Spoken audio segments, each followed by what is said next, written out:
Okay, welcome to this video. In this video, we are going to be looking at a question on functions, all right? So functions, one of the simple topics in mathematics, all right? So it's the one we're going to be doing today. And without wasting a bit of time, let's see what we can do right now. Right, so we are told to say, given that f of x is equal to 2x minus 5, and g of x is equal to x plus 3, we are told to find f inverse of x as question A, and then B, they're saying f inverse of negative 10, and then C is saying g of f of 3. Okay, so how do we answer all this stuff? What's the meaning of all this, right? So let's see. Let's jump straight to to my blank paper. We see what we can do together. All right, so to start with, let's copy number 1, part A, which says find f inverse. Find f inverse of x. So to find f inverse of x, what you are told to do is, first of all, copy the function of x, which is the function of f. The function of f, this one here, is what you're going to copy. Okay, so we copy it. So let's copy it together, and then we see what we are going to do. So we copy the function of f of x, which is saying f of x is equal to 2x minus 5. Okay, so we've copied it. So now when you see them, when you see a question like this one, it's telling you to make x the subject of the formula in this work. So what you do is replace this whole thing here, with y, and say 2x minus what? Minus 5. Okay, then your job is just to make x the subject of the formula. This x, it has to be alone. All right, so what you do is take this one on the other side here, and then you have y. This was negative here, so when it goes this side, it becomes what? Positive. Then you have got 2x on the other side like that. Okay, now that you've removed the y, you are remaining with 2x. Our job is to leave x alone. So what we do is we divide both sides by 2 like that. Okay, so 2 into 2, it's out. Then you have x as equal to now y plus 5, okay, over 2. Okay, so now x has become the subject of the formula. So you need not to use the function language like this one here to show them exactly what you are saying. So now to finish it up, what you need to do is you replace this x with this, okay, with the question, the way the question was phrased to you. That's how you replace everything. So this one, you're going to replace it where there is x here in this question. So you say now f inverse of x like that is equal to, where there is y here, put x and say plus what? Plus 5 over 2.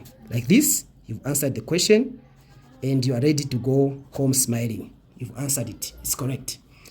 That is what you are asked to do on part A. Okay. So we go to the second part, which is now part B. And part B says we need to find f inverse of negative 10. F inverse of negative 10. So let's see what we do together. F inverse of negative 10. Okay, so f inverse of negative 10 is simple. They're saying we need to find f inverse of negative what? 10. So what you do is copy the function which has this, which is this one here. So we say f inverse of x, which is equal to now x plus what? 5 over 2.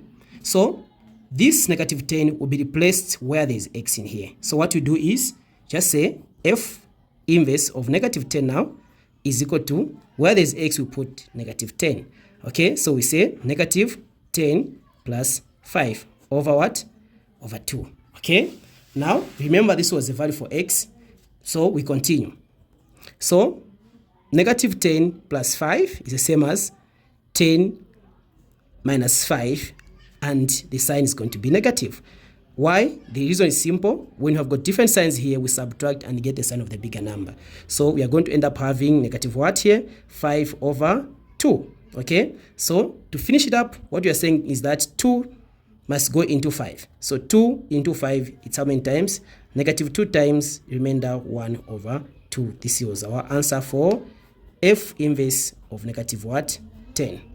That's how you are supposed to get it. And if you do like this, then you are correct. And you should go home as well, smiling. Right. So that is it. Okay. Our last part, right? our last part. This is our last part.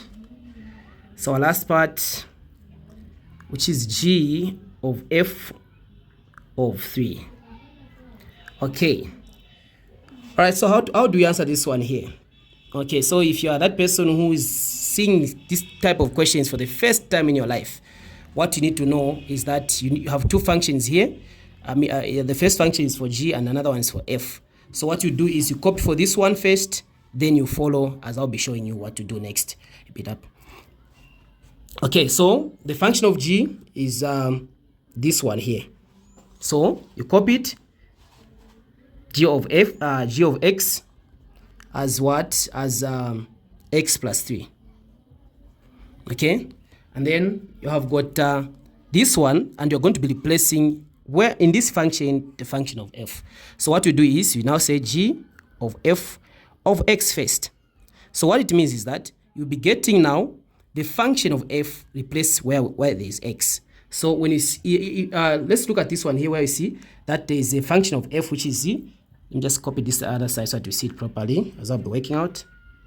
2x minus 5. Okay, so we are going to be replacing this point here with this function here.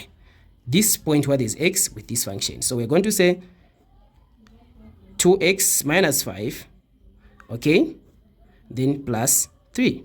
Then you continue. You say this is the same as not right, just adding the brackets because we don't have any coefficient in front here. So we say minus 5, then plus 3. Okay, so this you can simplify and it will give you what? 2x.